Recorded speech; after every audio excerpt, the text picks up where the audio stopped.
Hi, I'm Matt Collins. I'd like to welcome you to Bob Weber Auto Mart on Douglas Avenue here in Racine, across from Douglas Park. We specialize in 1-year-old, low mileage, almost new cars. And if you'd like to stop by and see them, or see them on our website, bobweberautomart.com, we could save you between $5,000 and $10,000 on your next almost new car purchase.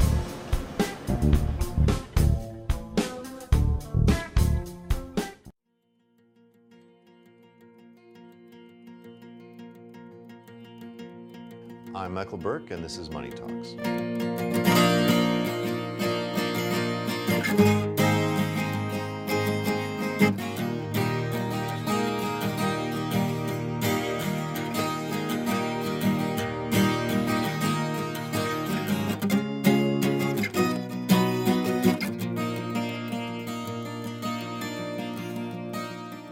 Hi, my guest today, we're at the Petro Clinic at the Highlands Petro station at Highway 20 and the interstate, and my guest is Dr. Lynn Biese-Carroll. You were the founder and you're the operator of this pretty rare kind of clinic, namely one that mainly does truck driver physicals. This whole station is actually kind of an interesting service center, but you're a chiropractor? I am. By education, by training. And why don't you just, tell me how many of these exist across the nation, these clinics? Because I know they're pretty rare. They are. TA Petro has about 240 stations and truck stops across the country. Mm-hmm. And there are about 14 offices in those 240 that do DOT physicals. They may be medical doctors, they may be nurse practitioners, they may be chiropractors. There's about 14 across the country. Mm-hmm. So we're one of 14 in the TA Petro market. Mm-hmm. And they're one of the big three truck driver service center companies in the country. You founded this about 2 years ago. How much business do you do out here?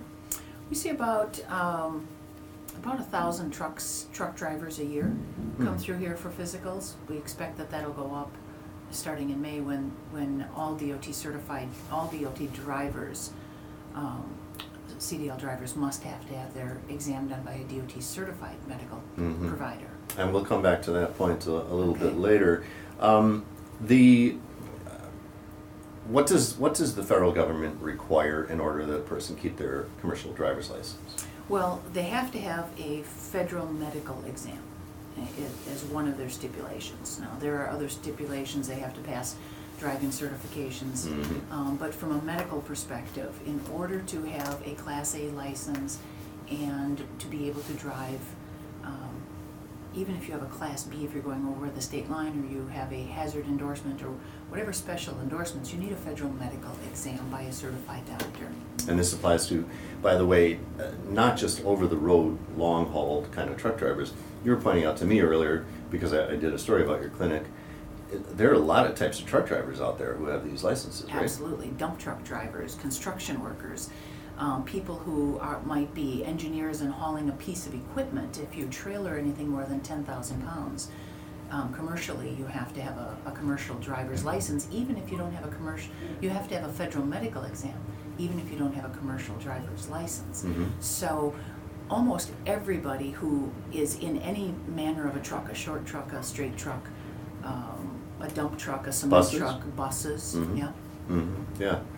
And what does one of these exams include?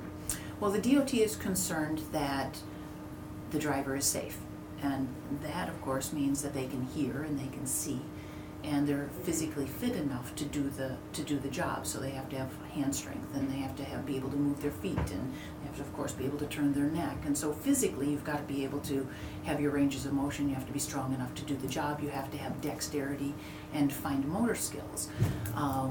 Then you have to also be physically fit enough not to pass out at the wheel. Mm-hmm. So that's so the things that we... I'm rather glad to include that. Yeah, me too. And the things that we really look at, we think of in terms of drivers passing out at the wheel. We think of uncontrolled high blood pressure, uncontrolled diabetes, kidney failure, sleep apnea, and heart disease. Mm-hmm. So that's the responsibility of the certified examiner, to make sure that all of those bases are covered. The exam is actually a 14-category exam. How long does it take? Depends on the difficulty of the patient. And a young fit driver, maybe 15 minutes. A a driver with an extended history, lots of medications to review, a lot of conditions, a lot of reports that we have to go through, maybe a little longer. So there's an eye chart on the wall behind us. Mm-hmm. You give them an eye test, and you actually have a device that measures grip strength, huh? We do, a dynamometer for grip strength. Mm-hmm. Depending on what kind of history they've had, we go through an extended version of the exam for each person. Mm-hmm. And you have a little device in the corner. What is that?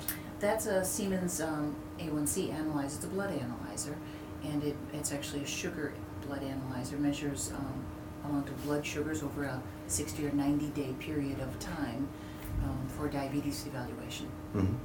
You mentioned sleep apnea. The way you test that is pretty interesting. Why don't you describe that? Typically, sleep apnea has been tested only by going into a hospital, a elaborate setting, staying overnight. But with the new technology now, there are devices called mobile sleep study tests, and they are literally the size of your cell phone. Straps onto your chest, we hook up a little nose and mouthpiece. It measures the amount of air going in and out, the number of times you breathe, the amount of mouth breathing you do, the number of times you stop breathing.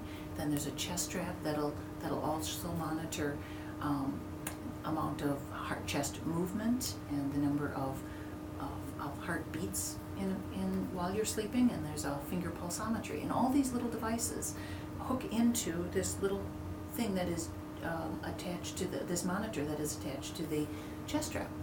And so drivers can, if they're local, can stop by just in the late afternoon. I can hook them up with a special ID patch that indicates that this test is being done by this person and not given to someone at home. Mm-hmm. So they cheat. Right, exactly. Or the driver can stop by in his truck, come in, I hook up the ID patch, show them how to hook the monitor up. They either go home or go out to their truck, hook themselves up on it, and then come back in after they're done sleeping. Here in the truck yard, it might be 4 to 6 hours. At night, we do it in the morning. They show up when we're here in the morning. We detach the ID patch so we know that the test has been identified for that person.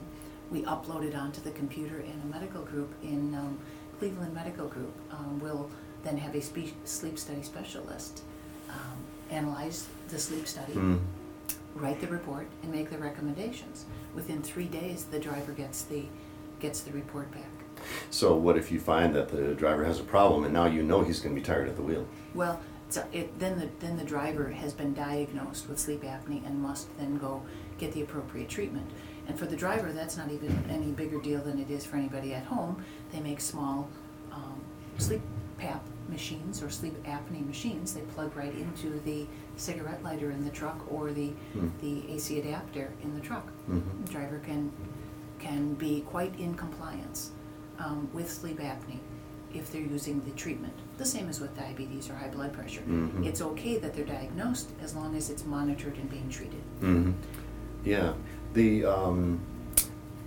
There are different lengths of the FedMed Card. That's the terminology in the industry, right? FedMed Card, and that's the part of your commercial driver's license that says you're fit to drive. You can give different lengths of that. Why don't you explain how that works? Right, a driver will be able to be certified. This FedMed Card is what the drivers in the industry calls their medical certification. So they're either certified or they're not, and which means they're eligible or they're not to drive. And then they're eligible for a length of time. The maximum length the DOT will give a driver is 2 years. Mm-hmm. Okay, that's the maximum. There are certain conditions that need to be monitored a little more closely. So if a person is diabetic or has blood pressure issues, is on a sleep CPAP machine, maybe has had a stroke or heart attack, or one of those conditions which might render him at risk of a sudden incapacitating event. Mm-hmm. That's what we're supposed to be monitoring here. They would be eligible, if they're being monitored and controlled, they're eligible for a 1-year certification. Mm-hmm. If we find that maybe their diabetes is a little high, or their blood pressure is a little high, maybe we think they're at risk of something, then we as medical examiners have the right to limit them to 6 months if we think that maybe their hearing needs to be tested, or they need a new set of glasses because they're just on the verge there. Something more significant, maybe we might give them a 3-month, and give them time to get to their doctor, get their prescriptions upgraded, have somebody look at them, monitor their progress, that sort of thing. I assume in the most serious cases, though, you don't certify them. You say, go take care of this thing and come back to me? Right. There are conditions under which they don't qualify. So if their blood pressure is too high, or if their diabetes, their sugar levels are too high, if they can't read the chart at 20/40, then they don't qualify. Then they are temporarily disqualified. There are some things that render somebody permanently disqualified, and that would be insulin use if they don't have an insulin waiver, if they're epileptic, or if they've had a seizure. That makes sense. Of course, it does really. When you think about it, the DOT exam really does make sense. And the exam itself is not a very sophisticated exam.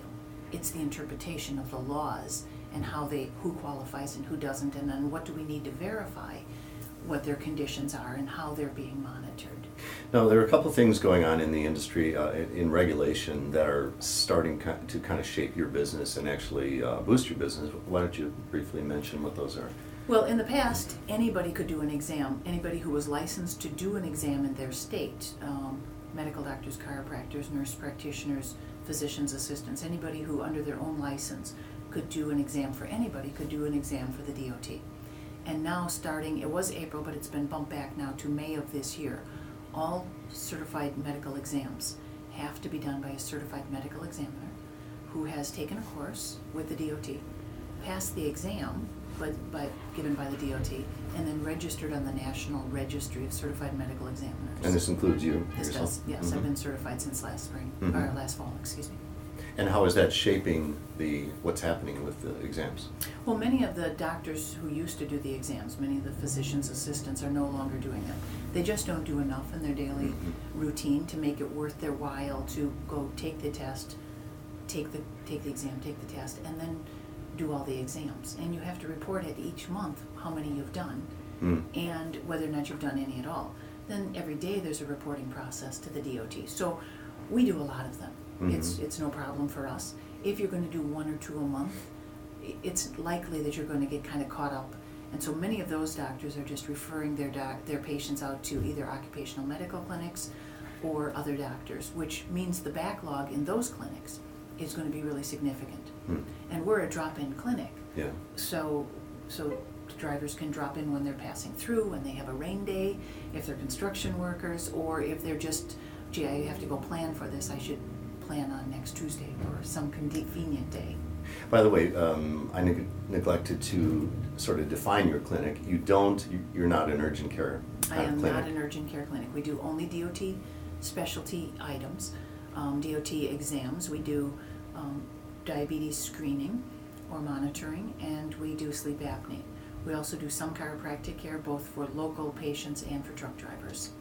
And by the way, you still do chiropractic work? I do. Right? You're sitting on the table. You sure it's not a rack? I don't think so. So what is your projection for the rest of this year? What sort of number of physicals did you do in your first year, your second year, and what do you project for this year as a result of all this? Well, I started here in about April or May. So we saw from that time period in 2012 to 2013 a doubling in our numbers. We expect to see another doubling from 2013 to 2014 from May to May.